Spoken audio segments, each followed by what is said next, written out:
Hai, jumpa lagi. Assalamualaikum warahmatullahi wabarakatuh. Salam sejahtera bagi kita semua. Om Swastiastu. Hari ini saya mau reading untuk kalian bintang lebih ke coaching ya, maaf, bukan reading, saya coaching karena situasi dan kondisi kurang memungkinkan sehingga saya tidak ada di meja tarot, sehingga saya harus coaching aja ya. Jadi bukan readingan, tetapi ini biasanya berbayar. Saya kasih kalian gratis ya, kalian dengar dan dilaksanakan. Jangan sampai ada yang bertanya, Kak Ica kenapa gelap ya? Ya, karena situasi dan kondisi yang tadi saya bilang ya, saya lagi tidak enak badan, tetapi saya terpanggil ya, tetap terpanggil untuk bisa memberikan pencerahan kepada kalian, dan semoga kalian bisa tetap teredukasi dan terhibur ya.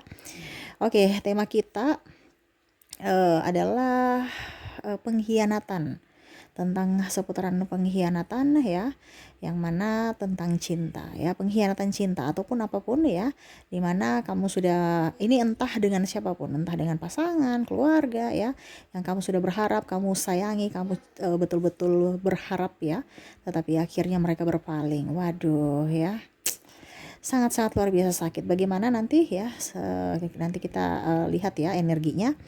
Tetapi sebelum kita mulai, jangan lupa di like, comment, subscribe channel Ica Tarot dan Ica Tarot WS Indo, supaya ke depan saya bisa lebih bersemangat untuk membacakan readingan-readingan di hari-hari berikutnya untuk kalian. Dan jangan percaya 100% tarot, ini hanya sebuah games ya. Kalian tetap harus selalu berserah kepada Sang Pencipta. Dan walaupun ini hanya sebuah games, memang bukan games biasa, melainkan games menyerap energi. Sehingga saya minta kepada kalian untuk bisa lebih bijaksana dalam menyikapi readingan yang akan saya bacakan nanti.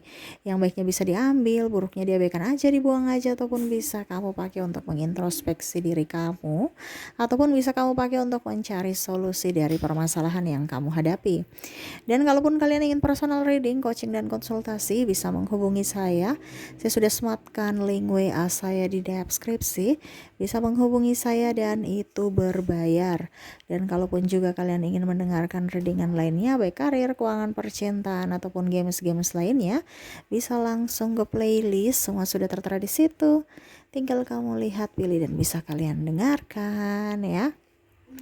Oke, semoga suara saya bisa terdengar baik ya. Dikarenakan beberapa hari ini saya radang, terus demam, panas ya. Ya, semoga suara saya bisa tetap terdengar jelas. Oke, kita mulai ya. Saya mau menarik energi kamu dulu, di mana ada pengkhianatan ya. Kalau ini terjadi pada dirimu, berarti energimu. Kalau tidak, berarti energi dari Gemini lainnya. Ya, jadi tidak 100% energimu, karena saya menyesuaikan dari judul ya, dan saya menyerap energi yang paling dominan dari Gemini. Kamu menyesuaikan, kalaupun ini terjadi padamu energimu, kalau tidak berarti bukan energimu ya. Oke, untuk pengkhianatan cinta saya mau menarik energi dulu ya. Wow, ini saya lagi sakit tapi tetap bersemangat ya, menarik energi, dan akhirnya saya drop lagi nanti. Tapi ya demi kalian saya tuh gitu ya, tidak tahu kenapa ya, saya kayak macam ada hutang dari semesta tuh kasih memberikan pencerahan, kasih bisikan saya harus kerjakan gitu, kalau tidak saya kayak macam punya hutang, ada sesuatu yang belum saya selesaikan dan itu mengganggu ya. Walaupun mungkin kondisinya saya sakit, tetap saya bersemangat, dan semoga kalian yang mendengarkan juga lebih bersemangat, jangan malah loyo-loyo ya. Oke, ingat ya, kamu datang ke sini bukan karena saya, panggilan jiwamu, panggilan hatimu. Jadi dengarkanlah dan ikuti ya. Oke, saya merasakan energi di sini kalian Gemini ya. Dimana mungkin di sini ada pengkhianatan dari pasangan ya, ataupun mungkin pengkhianatan dari sahabat, pengkhianatan dari ya dunia kerja lah, seperti itu. Menghakimimu, mencemarkan nama baik kamu ya, bahkan berpaling dari dirimu pada saat kamu sudah tak berdaya. Ya begini-begini ya energinya ya. Terkadang saya merasa bahwa energi cepat habis ya. Beberapa kemarin energi personal reading ya, banyak klien ya, dan energinya bercampur sehingga saya drop. Tetapi ya nggak tahu kenapa hati saya ingin mau ambil energi yang dominan. Berarti kalian mungkin banyak yang tersakiti, dihianati ya, sehingga akhirnya semesta mendorong saya untuk tetap mengambil energi kalian yang lagi banyak energi negatif ya. Tetapi ya ini semua untuk kamu ya, jangan berpikir negatif ya. Saya saja menyerap energi kalian nih sangat luar biasa sakit ya.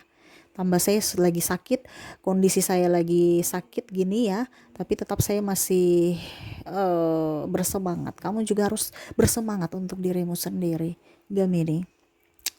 Oke, jadi di sini saya kasih coaching saja, ya dimana biasa orang stres dengan hidupnya dan akhirnya minta untuk coaching ya, supaya ada pemahaman, ada kekuatan, edukasi juga untuk dirimu, pengetahuan baru tentang arti kehidupan, arti mencintai, arti ikhlas ya.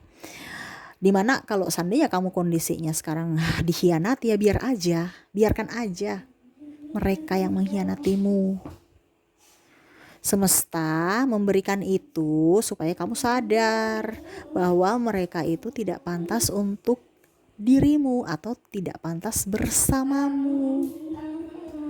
Ya. Karena intinya gini, kita hidup ini kan jodoh-jodohan. Bukan jodoh sampai dengan kamu dengan pasanganmu saja, no, dengan sahabat, orang tua, adik, kakak. Kita nggak tahu jodoh kita kapan. Entah jodoh berpisah karena situasi dan kondisi atau karena berpisah karena dipanggil semesta, dipanggil Tuhan. Makanya setiap coachingan saya bilang orang baik atau orang jahat kepadamu tetaplah berbuat baik. Kenapa? Kita tidak tahu jodoh kita kapan. Ya, jangan membalas kejahatan dengan kejahatan. Dia sudah melakukan melukai saya, Kak Ica. Saya sakit hati, saya ingin supaya dia juga mendapatkan karma. Gak usah. Kamu membalas itu yang baiknya saja. Orang baik-baik yang kamu harus balas kebaikan mereka. Bukan kamu mau membalas orang jahat. Ngapain? Itu hanya membuat energimu habis, tenagamu habis, buang-buang waktu. Ya, baik. Kita itu harus berorientasi atau berfokus pada orang baik. Kenapa kamu harus berfokus pada orang jahat? Akhirnya kamu menjadi toksik untuk dirimu dan bahkan untuk orang lain di sekeliling kamu. Dia santai-santai baik, kamu yang pusing di sini. Benar kan? Jadi macam contoh, ada teman tidak setia, dia cerita kamu baik-baik di depan tapi malah busuk di belakangnya. Sudah, kamu sudah tahu itu orang tidak baik, kenapa kamu dekat? Otomatis kan ya kamu menyerahkan diri untuk diceritakan. Karena apa? Mereka tahu kekurangan kamu. Karena apa? Kamu dekat mereka. Iya kan? Kalau mereka tidak tahu tentangmu, mana ada bahan cerita? Nggak ada. Kan sudah tahu manusia itu mempunyai kekurangan. Nggak ada yang sempurna. Tapi kamu bermain dengan orang yang serasa sempurna, di mana dia akan menceritakan kekurangan kamu. Ya, jadi circle itu harus diperhatikan supaya jangan sakit hati. Kalau bos, ada saya lihat di sini ya energinya. Pada saat kamu lagi dibutuhkan, mereka baik-baik. Pada saat kamu tidak dibutuhkan, mereka sudah seolah-olah mencampakkan kamu. Ya karena mereka merasa bahwa kamu sudah tidak produktif. Kamu udah loyo, kamu udah nggak sesuai ekspektasi mereka. Mungkin sekarang suka sakit-sakitan atau apa. Ya karena bicara dunia kerja, itu kan dunia profesional. Ya, mereka itu punya target. Dia nggak melihat dirimu, dia nggak melihat kebaikanmu, dia nggak melihat kinerjamu. Kenapa? Karena kamu dibayar. Jadi kalau kamu sudah tidak diinginkan dan tidak sesuai dengan ekspektasi mereka, hasil yang mereka inginkan itu, ya mereka otomatis mencari orang yang lebih. Contohnya, kamu mungkin sudah gemuk. Ini kalau kita bicara fisik ya, mungkin kamu jadi sales kecantikan. Kamu sudah nggak menarik lagi, kan masih ada yang muda-muda di bawah. Ini contoh. Ataupun mungkin kondisinya kamu sudah apa ya? Ya pokoknya intinya kan biasa kalau orang kerja itu kan punya rasa lelah ya, capek. Dan bos itu kan tidak suka orang yang ngeluh. Nah ini mungkin kamu ada keluhan atau apa ya, dia merasa bahwa nih orang nih tukang ngeluh, ya sudah deh saya malas, saya mau cari orang yang baru aja. Ataupun mungkin kondisinya kamu udah tua ya. Ada beberapa yang bertanya kepada saya, Kak Ica, saya dulu tuh kerja itu disayang sama bos, tapi kok sekarang mereka malah hanya memanfaatkan kebaikanku. Itu bukan memanfaatkan, karena kamu sudah tidak produktif. Ya, kita bicara dunia kerja ini kan dunia yang harus mempunyai target, harus berhasil, bukan gagal atau ya kita maklumi aja, maklumi. Nggak ada kata maklumi dalam dunia pekerjaan, jadi harus profesional. Ya, kalau dibicara dia mengkhianati kamu, tidak melihat dari sisi kamu pada saat kamu membuat kantor itu berjaya, ya karena kamu kan dibayar. Jadi harus bisa tahu dulu di mana posisi kamu.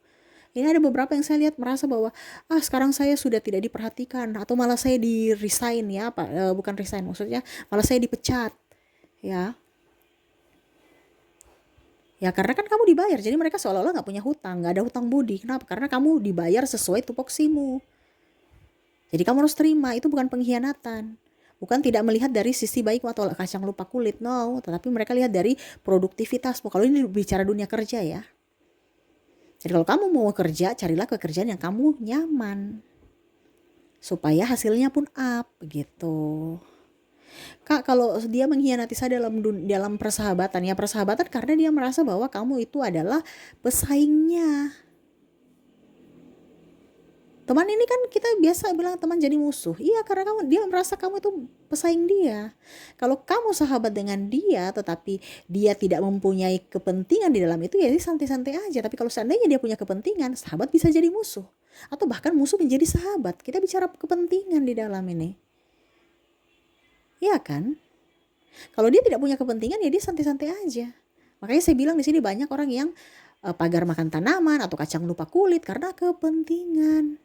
Di mana mereka sama-sama mau hidup. Contohnya airnya cuma 1 gelas atau 1 tetes, sama-sama haus. Itu bisa saling membunuh loh. Ini contoh ya zaman-zaman dulu. Karena untuk merebutkan setetes air, untuk apa? Kelangsungan hidup. Nah ini contoh karena apa? Kepentingan apa mau hidup. Nah ini sama. Kalau bicara tentang persahabatan, kalau tidak ada kepentingan pasti dia akan best friend forever. Tapi kalau ada kepentingan sikut menyikut, walaupun sahabat, jangankan sahabat, saudara sendiri sikut menyikut untuk bisa mendapatkan apa yang dia inginkan. Pernah kan lihat harta gono gini diperebutkan atau apa gitu ya, sampai ke pengadilan saudara sendiri dilaporkan ke polisi. Ya itu karena ada kepentingan. Kepentingan tuh artinya ada yang sesuatu yang dia rebutkan gitu. Ya. Terus gimana dong Kak Ica supaya itu tidak terjadi?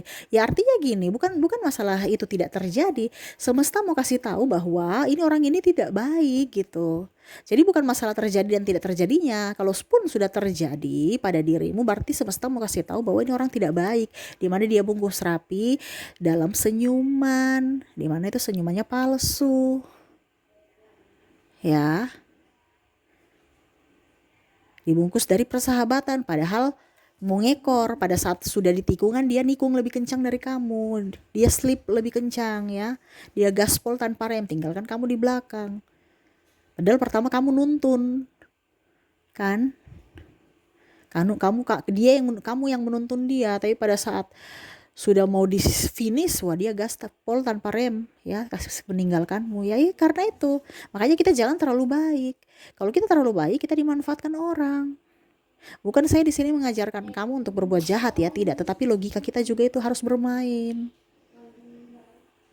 Gitu. Ya. Kalau untuk urusan ini Kak Ica, kalau untuk urusan cinta gimana? Saya sudah bersamanya, tetapi dia pergi mengkhianatiku. Berarti kan orang itu kan tidak jodoh dengan kamu saat ini. Dimana kalau bicara pengkhianatan, berarti orang itu tidak baik untukmu. Ya, semesta ini kan punya artinya gini, apa yang terjadi dalam diri kita itu adalah cerminan orang-orang, ataupun mungkin dibilang ada satu petunjuk dari semesta yang ingin semesta berikan kepada kamu, tapi kamu nggak ngeh, kamu nggak sadar. Kamu seolah-olah itu kayak, aduh saya ini kok begini ya, kok hidup saya begini ya, padahal semesta mau kasih tahu loh, ini orang tidak baik tuh, dengan saya menunjukkan aibnya, dimana dia tidak setia padamu, dia pergi meninggalkanmu atau mencampakkanmu atau menduakanmu, bahwa orang itu tidak baik untukmu. Tapi kok, aduh Tuhan tolong kembalikan pasanganku. Orang nggak baik kamu masih mau nanti-nantikan ya. Syukur kalau dia suatu saat nanti balik, berarti penantian kamu ada hasil. Kalau dia nggak mau balik gimana? Berarti yang rugi siapa? Kamu kan. Jadi kalau kita bicara pengkhianatan di sini tuh pasti ada sebabnya. Gak mungkin gak ada sebab. Orientasinya apa sama kamu sampai dia berkhianat? Ya. Contohnya, dia pergi karena perempuan lain. Berarti perempuan lain itu bisa memberikan semua yang diinginkan daripada kamu. Yang mana mungkin dulu kamu memberikannya tapi sekarang sudah tidak ada. Jadi orientasinya, wah saya mau mendapatkan kekayaan nih contoh. Pada saat kamu kere, dia pergi pindah ke orang lain ya. Karena apa? Dia orientasinya kaya. Bukan mau dapat orang kere. Ini contoh. Dia orientasinya mau dapatkan perempuan yang bening-bening, yang gemoy, yang kok gemoy, ya pokoknya yang seksi lah, montok dan macam-macam. Ini contoh ya. Karena apa? Orientasinya mendapatkan suka yang fisik, yang dia mencintai orang yang cantik, yang fisik gitu, mencintai fisiknya gitu. Yang mana dulu mungkin kamu dulu gemoy, imut-imut, unyu-unyu, ya cantik. Sekarang udah keriput, udah tua, udah kendor, ya ini contoh ya. Ya dia nggak mau, orientasinya fisik, ya. Jadi jangan salah kalau dia berpaling. Karena dia punya orientasi itu fisik, jadi dia akan berpaling untuk mendapatkan orang-orang yang dia mau dari segi fisik.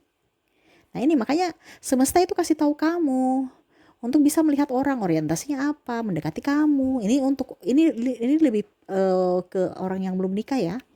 Ini edukasi juga untuk kalian yang sudah menikah, sudah menikah tapi mungkin bercerai untuk mau mendapatkan pasangan lagi. Jadi orientasi dia apa? Mendekati kamu. Oh, kenal-kenalan aja ya. Sudah kalau kenal-kenalan. Jangan salah kalau besok nanti putus. Karena dia cuma kenal-kenalan kan.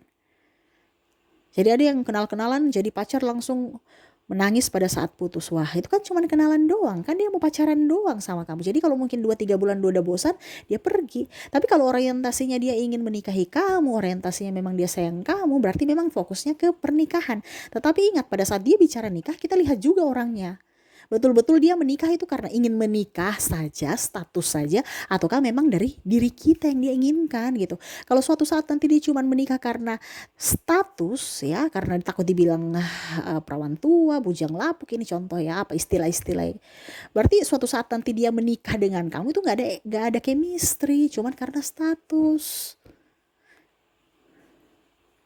Makanya banyak pernikahan-pernikahan di dunia ini tuh nggak berjalan lama karena orientasi cuman karena gengsi, ya, karena status, terus karena mungkin cantik, ganteng. Pada saat mereka sudah tidak cantik ya dia berpaling. Pada saat dia sudah tidak kaya dia berpaling. Pada saat pasangannya sudah apa dibilangnya sudah tidak, pokoknya sudah tidak sesuai dengan ekspektasi dia di masa lalu, ya berpaling ke orang-orang yang bisa memberikan apa yang dia inginkan itu. Jadi jangan kaget kalau orang itu biasa berselingkuh berkali-kali, kamu tetap memaafkan dia. Kenapa? Berarti kamu memberikan peluang untuk dia melakukan lagi. Kenapa? Karena kamu terlihat lemah. Bukan berarti di sini saya suruh kamu berpisah ya, itu urusan kamu dengan pribadi kamu dengan pasanganmu. Tapi di sini saya bicara tentang kesehatan mentalmu. Kalau kamu masih sanggup ya silahkan. Tapi kalau ada beberapa yang tidak sanggup, berarti jangan nangis. Kasihan dirimu, kasihan jiwamu. Yang paling utama kamu lihat itu adalah dirimu, jiwamu. Ya, bukan dirinya yang kamu perhatikan. Dirinya aja nggak memperhatikan kamu memperhatikan dirinya, ngapain? Ya. Jadi sayangilah dirimu, cintai dirimu, maafkan dirimu. Maafkan juga dirinya yang pernah menyakitimu, tapi jangan dekat-dekat lagi. Karena suatu saat nanti dia akan menyakiti kamu lagi. Aja, tapi dia pasti akan berubah. Kan ada orang yang berubah. Ya, kalau dia mau berubah. Kita bicara orang itu bukan dia mau berubah karena dirimu. Tetapi dia mau berubah karena dirinya yang mau berubah. Kita hanya bisa memberikan doa, tetapi bukan kita yang merubah mereka. Kita hanya bisa memberikan doa, biarlah Tuhan yang memberikan hidayah buat dirinya untuk berubah untuk dirinya sendiri, bukan kita yang merubah mereka. Kamu mau berubah mereka nggak bisa. Yang bisa merubah mereka itu adalah dirinya sendiri kalau dia mau berubah. Makanya tadi saya bilang, kamu kalau tunggu dia mau berubah, syukur-syukur dia berubah. Kalau tidak ya rugi di kamu. Waktu, tenaga, biaya, pikiran. Ya. Jadi seperti gitu. Ya, untuk kita punya judul pengkhianatan saat ini ya. Ada pengkhianatan tuh karena ada sebab. Ya, dimana ekspektasi dia tidak sesuai, saat ini akhirnya dia berpaling. Jadi jangan kamu berpikir bahwa wah saya salah, saya ini, saya no. Kamu bukan manusia sempurna yang bisa memberikan apa yang diinginkan. Makanya saya bilang carilah orang yang mencintaimu, menyayangimu dari hatinya. Bukan karena sekedar lihat, karena sekedar ada casing kamu ya, ataupun apapun materi ya. Ingat semua itu hanya titipan. Materi, cantik, ganteng, terus apalagi mobil. Ini contoh ya. Ada yang punya mobil bangga. Wah, 2-3 tahun ke depan dia akan berpaling. Kenapa? Karena mobil kamu udah mobil zaman dulu. Dia mau mobil zaman now. Jadi jangan salah kalau ada yang berpaling untuk mendapatkan mobil yang baru. Nah, orientasinya mobil yang bagus, mobil yang nyaman. Itu kan ada seperti gitu. Jadi lihatlah orang-orang yang memang betul-betul inginkan kamu dari hati, dari jiwa. Bukan hanya sekedar fisik, bukan hanya sekedar uangmu. Karena itu cuman titipan. Suatu saat hilang, ya cintanya juga akan hilang. Tetapi kalau dia mencintai kamu dari jiwa, cintanya gak akan pudar. Walaupun kamu kondisinya lagi terpuruk. Ya. Jadi seperti gitu ya. Kalau kita bicara pengkhianatan, jangan pernah menyalahkan dirimu karena kamu bukan manusia yang sempurna. Kamu berhak untuk bahagia. Jadi bahagiakan dulu dirimu sebelum kamu membahagiakan yang lain. Ya. Lihat mereka punya orientasi dulu kepada kamu, mendekatimu tuh apa sebelum terjadi hal yang lebih intens ya. Kasihan dirimu kalau kamu terkoneksi dengan orang-orang yang toksik ya, kasihan ya, dimana kamu bisa menjadi contoh ya, superstar ya, tapi kamu jadi macam contoh kamu bisa dulu kamu jadi ayam petarung ya, ini kalau cowok ya, tapi karena kondisi kamu sudah tidak berdaya ya, kamu jadi ayam sakit, mangut-mangut aja ya, mau gerak tidak, mau tidur tidak, mau jalan tidak, bingung. Jadilah dirimu sendiri, di mana mendapatkan pasangan atau orang-orang di sekelilingmu yang bisa mensupportmu. Carilah tempat di mana kamu bisa diinginkan. Bukan mencari tempat di mana kamu hanya sebagai patung. No, ya. Cuman hanya casing aja. Wah, saya nikah dengan dia, tapi koneksi nggak ada. Main sakit hati. Banyak sakit hatinya, dimarah. Ya, apalagi kalau ada kekerasan. Kekerasan dua. Kekerasan fisik dan kekerasan hati, artinya dia melukai hati dari ucapan. Nah itu lebih parah lagi. Kenapa? Karena melukai mental, melukai jiwa, dan akhirnya berpengaruh ke mental. Nah itu lebih parah walaupun tidak kelihatan dibandingkan kalau fisik ya, kelihatan wah biru bisa lapor polisi, kalau dia nggak bisa ya, karena apa? Jiwa. Nah ini banyak yang agak sedikit stres kadang-kadang, makanya lihat mukanya tua ataupun badannya kurus, karena apa? Pikiran. Nah itu hati-hati ya. Jadi seperti gitu ya untuk pengkhianatan ya, pengkhianatan cinta ini karena ekspektasi, karena kamu terlalu banyak berharap kepada dia, dimana kamu memberi ujung-ujungnya kamu sakit hati karena pas kamu meminta mereka tidak memberi ya. Nah itu karena mereka hanya mau menerima. Jadi kamu cari orang yang ekspektasinya dari hati, jiwa untuk dirimu, bukan hanya mereka hanya mau menerima saja dari dirimu. Ya. Kamu pendonor. Karena ya orientasinya ya kamu yang terlalu baik, makanya jangan terlalu baik ya. Logika kita juga dipakai. Kita diberikan logika itu untuk berpikir. Ya, bukan dipakai disia-siakan gitu. Semua indera kita ini semua diberikan semesta itu ada fungsinya. Ya, jadi dipakai ya supaya hidupmu ke depan bisa jauh lebih baik, seperti gitu ya. Jadi kalau kondisinya kamu dikhianati, bersyukurlah karena semesta mau melindungi kamu, di mana dia membuka aib mereka untukmu. Jadi jangan pernah merasa bersalah, jangan pernah merasa sedih. Kamu tuh orang kuat, kamu orang hebat ya. Cuman kamu belum sadar saja. Makanya semesta memberikan cobaan, memberikan masalah itu untuk bisa kamu selesaikan, supaya kamu tahu bahwa ternyata saya bisa sekuat ini, saya bisa mencari solusinya, supaya apa? Kamu bisa naik kelas ya. Kan kalau kita mau naik kelas kan pasti ada ujian kan. Nggak mungkin kita naik kelas langsung, nggak mungkin. Pasti ada ujiannya, dan itu harus kita ikuti, harus kita lulus, harus kita selesaikan. Nah ini sama, kamu mau naik kelas, luluslah dalam ujian ini ya. Oke, itu yang bisa saya readingkan untukmu ya. Itu secara garis besar. Kamu mau lebih spesifik untuk energimu 100%, bisa menghubungi saya di deskripsi. Saya sudah sematkan link WA saya. Silahkan hubungi saya ya, dan nanti kita bisa coaching bersama ya, untuk kamu punya mental ya, dan lebih mendekatkan diri kepada semesta. Oke, itu yang bisa saya readingkan. Semoga resonate dan bermanfaat. Jangan lupa di like, comment, subscribe channel Ica Tarot dan Ica Tarot WS Indo, supaya ke depan saya bisa lebih bersemangat untuk membacakan readingan-readingan di hari-hari berikutnya untuk kalian. Terima kasih, saya pamit. Assalamualaikum warahmatullahi wabarakatuh. Salam sejahtera bagi kita semua. Om Swastiastu. Bye-bye.